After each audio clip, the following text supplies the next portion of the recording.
भारत एक युवा देश है।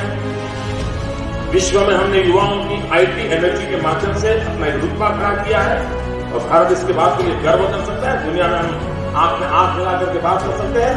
और ये मेरा साफ मैं हमेशा कहता आया हूं, IT plus IT is equal to IT. Information technology plus Indian talent is equal to India tomorrow.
Hi, very good afternoon. सभी को नमस्कार. A warm welcome to the 19th World Education Summit, School Education, 23rd to 26th June, and we are on the day 2 of this School Education World Education Summit.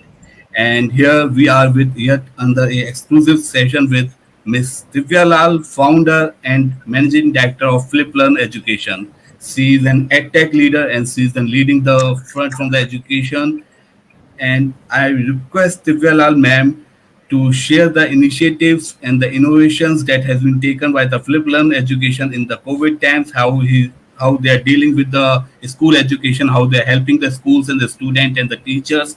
And after that, we can take the Q&A live with the Divya ma'am. So I request all my audience, if you have any questions in your mind, please be free, please put your questions in the Q&A section so that we can take all the questions with the Divya ma'am right now.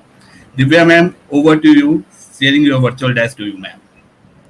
Thank you, Abhishek. Thank you, Abhishek. Namaskar to everybody, and big thank you to the Elets team for enabling us to have these conversations and keep the momentum going as far as what is new and what are the challenges that everybody is facing, what are things that have worked, and to get an opportunity to talk about trends and everything.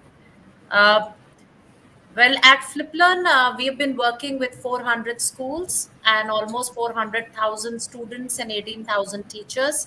And it has been an absolute privilege to actually help work with these 400 schools and help them take their online journey as we go. Every day, we are moving ahead on this 400 number and engaging with more and more schools, helping them understand that when you look at technology and when you look at integration, whether it is of digital content or whether it is of technology platforms, This is not just about a stopgap arrangement of the COVID times, but what can really solve, certain persistent challenges or certain concerns that have been there in the instructional workflow for a considerable period of time.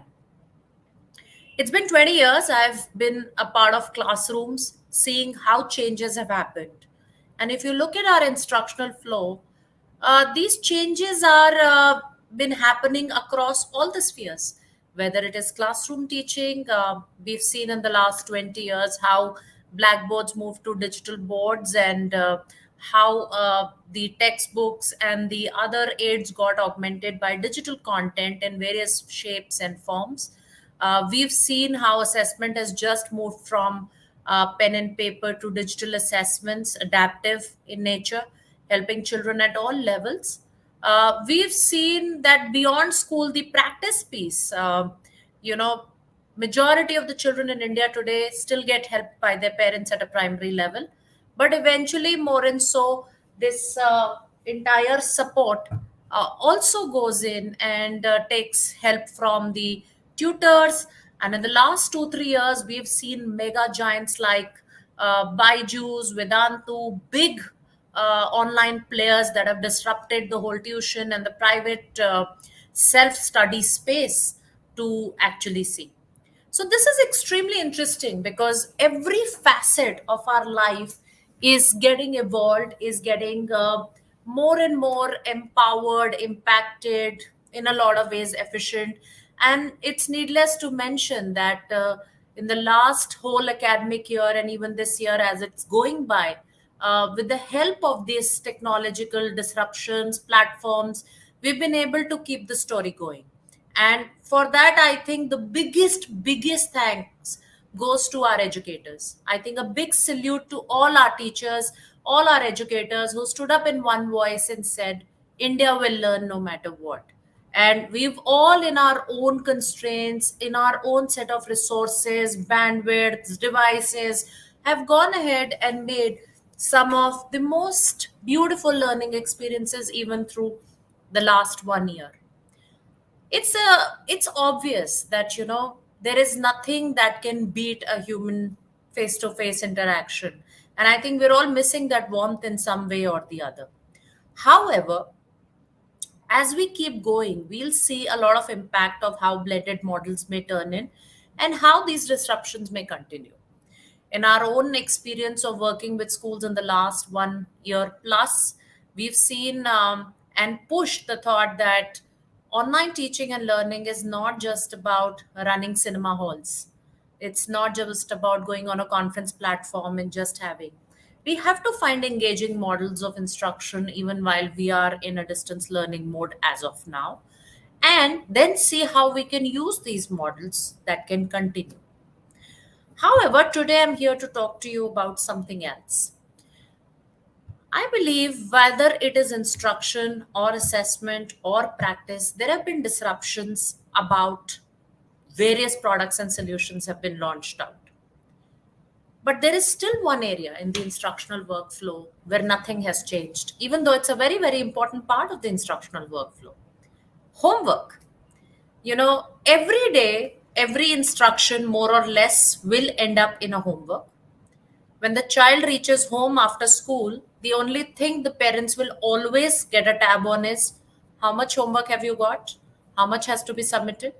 Before a child is actually allowed to go and play or to engage into any other hobby, there is a question: have you finished your homework? Do you need something that has to be bought from the market for the homework? You get into the school the next day, online, offline, but there is a question: have you submitted your homework? Homework is a very, very prominent milestone in an instructional workflow. But homework hasn't changed over the last couple of decades as well. And even though in pandemic, it's still same laborious and in a lot of way a little boring to say to do this homework. You know, every day there is so much focus that goes on this aspect, but there is not much value associated to what happens with this homework process, what happens as a result of it. So at Fliplearn, we are planning that this is a part that we want to make an impact in. because this story is not so small. This story is quite big. And when I say big, let me give you a sense of how big is the homework space. We have about what, 300,000 plus private schools in this country, and at an average of, let us say, 700 to 800 children. Okay. Uh, with each one of those kids getting almost 3 to 5 homeworks a day, that's a running average. That results in nothing less than 1 billion homework assignments per day. It is staggering. It is that big a number that when you think about it and multiply it by the number of days that are there, it's a staggering amount of units that we are generating. And it's not only just the quantum that's huge. Every day, teachers and students spend anywhere between 2 to 3 hours a day just about assigning homework, completing homework, correcting homework, and being in this process. And that is something into the tune of more than 500 million man hours in one single day. If we really look at the quantum of time it is taking, and while everything around the world has changed, but as far as homework is concerned, it is the same laborious drudgery work that is continuing for both teachers and students. I think it is time that somebody makes an impact in this space. And that is the piece that we at Fliplearn are trying to do. We believe that it is time to really focus on the homework space, because this is like a final frontier. This is something that has not got touched. And there are so many studies in academic research that have proven that children who do homework well on a day-to-day basis are largely have high correlations to academic success, learning success, and also performance success. Now, while there is so much of quantum and everything, so what do we want to do? I think it's time that there is a homework transformation system that's there. A system that we believe at Fliplearn should give 2 to 3 big impacts. One, obviously free up this 2 to 3 hours per day of engagement on teachers and students. It has to be much lesser than this. And we're looking at freeing up anything above 350 million man hours in a day. So first is to reduce that. Second is, when you process about 1 billion homework notebooks through a system, the amount of intelligence one can get is unparalleled. You can define learning trends. I was talking to some of the scholars the other day, very senior people who are into policy making, and I was talking to them and helping them explore that if we were able to trend out at a 1 billion notebook, that in a particular grade, in a particular subject, let us say in grade 4th, fractions, we're able to build a traction that there is a certain part. We could totally redefine the power at which instruction is built and how we could help in practice and help the children to learn. So these are the two big pieces that I believe can be a huge impact. And why I'm saying this is because what is homework today? Okay. Homework essentially is today is written on the blackboard, whiteboard, WhatsApp messages, or through a system that you're an LMS that you might be using. But most of it is just manual. We believe it to be a one-click assignment, and that is what Fliplearn brings today. You spend so much time creating homework and correcting each notebook like a teacher. We are providing preset, customizable homework created by experts that teachers can change as per their requirement or create their own. And secondly, 80 to 90% of that homework is automatically corrected. And very interestingly, we do a plagiarism check. A lot of times, what is the purpose behind homework? Purpose is after you've taught something, you want the child to either extend the learning and maybe use it in some context, or maybe able to share it back in their own understanding, in their own words. And that is why when you do a lot of manual checks, stuff like plagiarism or things cannot get checked, but systems can work and do that. Currently, majority of the homework is supported by parents and some by tutors, while in the Fliplearn Edge, we have helped to help a child understand, because the system is used by the school and the school says, okay, today's homework is on, let's say, asteroids. And we can look at and nudge the child that to do this homework, what is the right kind of learning material a child needs to see. He doesn't need to go on Google and find some 100 things that may or may not be relevant. The right kind of learning material can be nudged as homework assistance support that can help the child to complete the homework. Today, you have same homework for all students, but the Fliplearn Edge is now looking at building adaptive homework. That's not possible with us. 40 to 50 students in a class, you really can't go distributing manually different types of homework and keep a track. But systems can. And that is what the homework transformation system can allow you to do. You can do learning style trends, you can do multiple intelligences trends, you can do adaptive homework as per a child's progress, as and when the child starts showing movement to a different level. We want to make it tech savvy, we want to make it extremely efficient, and very important. Unlike a test score that could be weekly, monthly, term wise, homework is in a lot of ways a true essence of how a child is really progressing. And today, when children move from one grade to another, educators spend some time engaging, okay, where what are they beyond the test scores that they have got from the previous class. But if you really track the homework profile, it could be a true learning profile married to the scores and actually help you to give an advice as something a teacher can use while taking up new students, new batches, move from one grade to another. Today, we don't have any analytics on homework. It's an activity that happens. It's an activity we can't do about, but it's an activity that's not driving any major value. We can build mind blowing diagnostics and reports out of ensuring detailed performances, whether it's for a class, a student, a particular subject, and you can do a lot of trends across a huge amount of data. So I bring to you the Fliplearn Edge homework delivery system. It assigns homework in one click.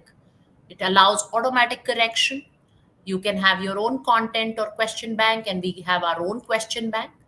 You can check the performance of the class. There is detailed analytics available. There's world-class content repository that teachers can use while teaching, while assigning homework, or by students while learning at home or completing homework. And adaptive homework through something what I believe would be a true, real personalization of every child. And it's important because I believe that this is one aspect that needs us to really work upon. This is not the 1950s, 60s that people are still sitting and checking hundreds of notebooks every day. I mean, that's a normal sight in a staff room that you go to, or even today online, even in pandemic, teachers have to upload a task, then download every child's report, then annotate or put it there, then upload. That's not what tech interruptions are supposed to mean. Technology is supposed to make life efficient and effective in many ways. And I believe this is a space that can help to improve the whole space of homework and actually build value in it. What we believe, we want to take this system to every school in India. And that is why it is now available at just about a lakh 30,000 rupees for 1 year, which is nothing. You can say about $5 a day is what an entire school can use the system. All the teachers, all the students, all the school, the entire school, all the parents connected can use the system. And for the homework assistance, the access to the content repository is just about 100 rupees per child per month, which I think can fit into any budget, any household budget that works in India. The idea is simple, that when you make a change, just like how classrooms changed, we believe it's time the homework delivery changed. And it's time that we make it extremely efficient and value driven to work through the piece.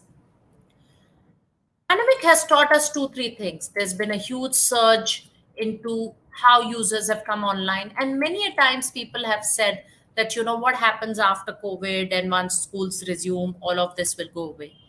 I believe in only one thing, and that is that if there is a solution, a product, that can help solve a real problem, it will sustain no matter what. We don't need cinema halls to talk when our physical classrooms begin. But the pain and the drudgery of the homework system needs an improvement beyond online or offline. And that is something that we believe and we focus in. Well, we have a very, very strong team that works together daily to build this and work this with all the schools that are there. And we are committed to our cause because I believe homework is the final frontier in India. If we've changed homework, we've changed everything. Thank you so much, Team Elets. And we can take questions if there are any.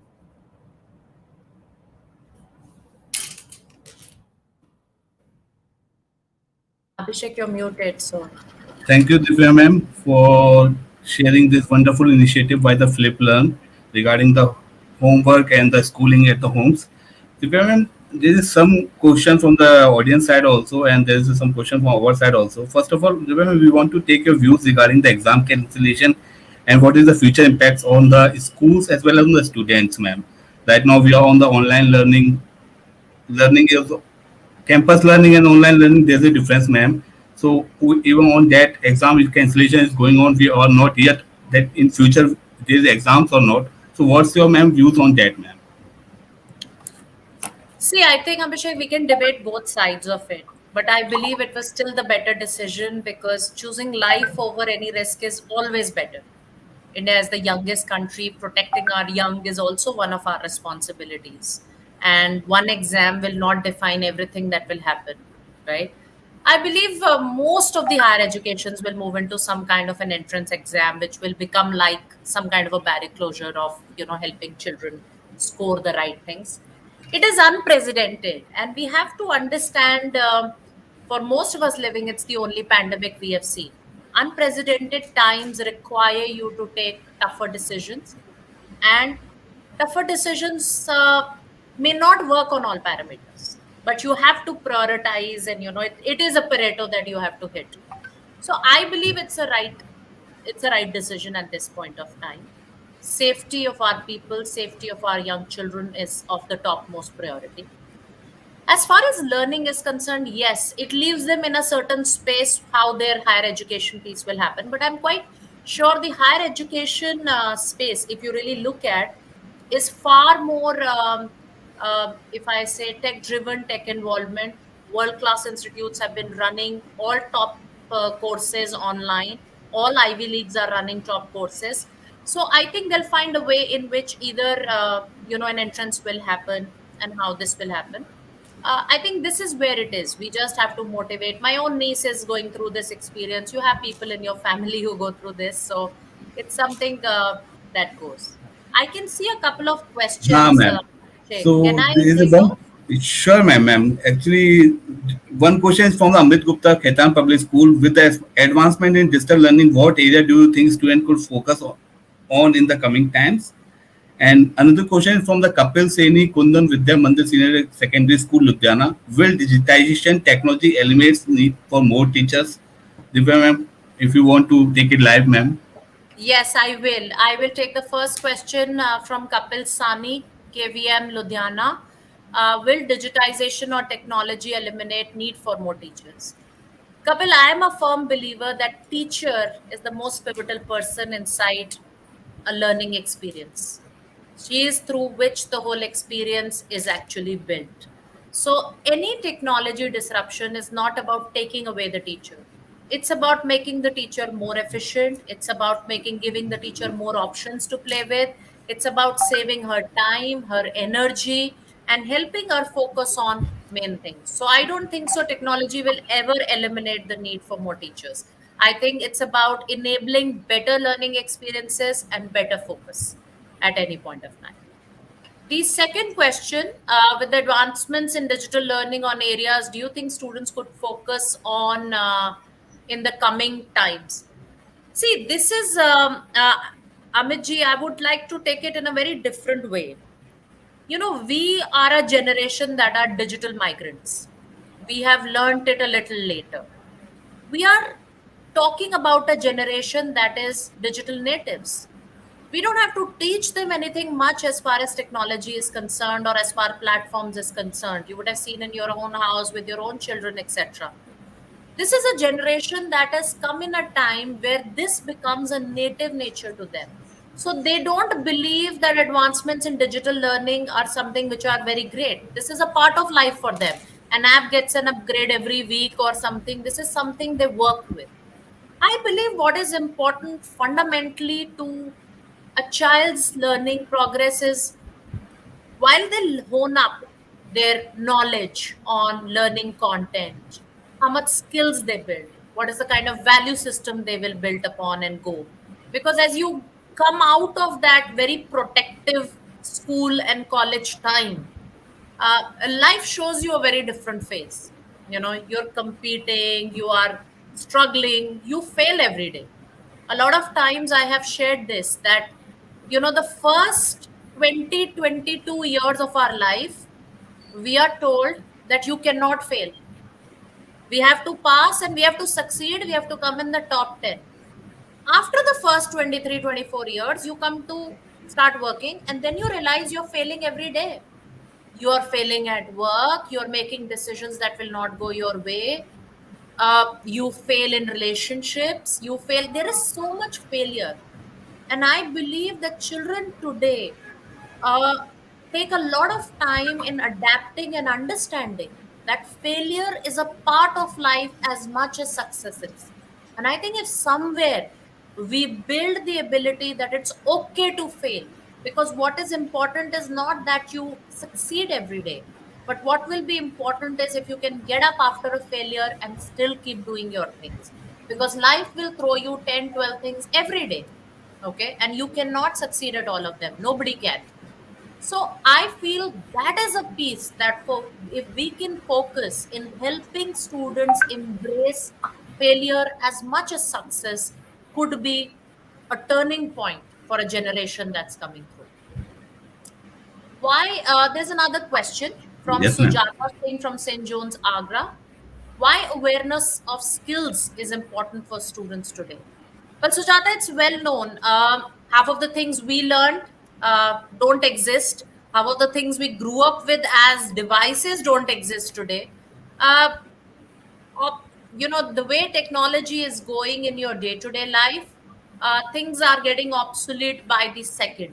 They say, you know, the day a phone gets launched, it's already obsolete. The next Hmm. technology is planned. And similarly, a lot of such stuff happens across domains. Skills are something that helps you go through everything in life. You know, if you're hardworking, you're persistent, you'll fail, you'll still keep doing it. Okay. You'll put in the hard work. You'll be. So, skills are something that become your backbone in life. And irrespective of how the weather around you changes, we have seen, we are that generation. I'm sure after 20 years, we'll be telling everybody, you know, at the time of pandemic, we were used to stay at home, and then just with a small phone we did this, and just with the limited bandwidth. So it's all about skills. I think what the pandemic has also taught us, it's the spirit, the skills that people have that have enabled them, you know, to find different ways to look at. People have changed careers all through, people have changed industries, people have looked at different things to do. So I think skills is fundamental to a life. It's like surviving life. When you go ahead, these are things, value system, skills are two big pillars that you will go on, along with health and happiness. Like I always say, we should learn to be happy. We should teach people to be happy. It's okay. Knowledge Perfect. more and more as we evolve. Today we sit on any online platform, we see all these documentaries that help you understand so much. There's no end. You can keep absorbing information and knowledge all through your life. Actually, ma'am, people are more excited. People are asking regarding the skills also because AI, robotics, coding, so much development has come in 2021 when the schools are closed. So people are not able to clearly justify that we will run for the coding, we will go for the robotics, or we will implement AI also. That's why people are more sucking regarding this VUCA word right now. So by this, ma'am, actually we are on the time, ma'am. So we have to wrap this session. So I would like to request, ma'am, we have 3, 4 questions more regarding the digital divide, NEP, and some on the ma'am your platform. So I request all my audience that I will mail this question to Divya ma'am, and if it seems worthy for ma'am, she will revert, and we will get back to you. Till then, ma'am, I would like to thank Divya ma'am, and I would like to request Aman to give the token of appreciation to Divya ma'am. This is a small token of appreciation from the World Education Summit side. It is the speaker certificate presented to Ms. Divya Lal, founder and MD of Fliplearn Education Private Limited. Thank you, Divya ma'am. Thank you for giving your Thank precious you, time to us. Abhishek. It's Thank always you. been pleasure to have you on this platform, Same ma'am. here. Thanks. Same Thank here, Abhishek. Hope to see you soon. Thank you. Sure, ma'am. Bye, ma'am. Stay safe. Bye. Take care. You too.